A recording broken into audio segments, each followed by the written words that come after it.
Super star Rajinikanth స్థాయి ఏంటో కొత్తగా చెప్పాల్సిన పని లేదు. విదేశాల్లో సైతం ఆయన విపరీతమైన పాపులారిటీ సంపాదించుకున్నారు.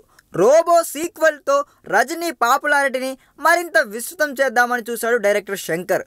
ఈ సినిమాలో విలన్ పాత్రకు హాలీవుడ్ సూపర్ స్టార్ ఆర్నాల్డ్ ష్వార్జ్ నెగర్ను తీసుకోవాలని చూశాడు. అదే జరిగి ఉంటే ఈ సినిమా రేంజే మారిపోయేది. రజనీకి విలన్గా ఆర్నాల్డ్ అంటే ఆ కాంబినేషన్ వేరుగా ఉండేది. కానీ అనివార్య కారణాల వల్ల అది కార్యరూపం దాల్చలేదని చెప్పాలి.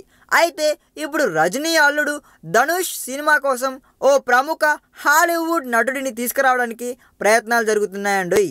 ఆ నటుడు మరెవరో కాదండోయ్, ఆల్ పాసినో.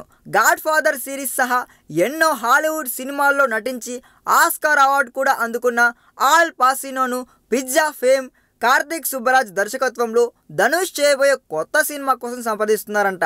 కార్తిక్ తొలి 3 సినిమాలకు అద్భుతమైన స్పందన వచ్చిందిలేండి. తమిళ సినిమాను మరింత ఉన్నత స్థాయికి తీసుకెళ్లాడని అతనిపై ప్రశంసల జల్లు కూడా కురిపించారు విమర్శకులు.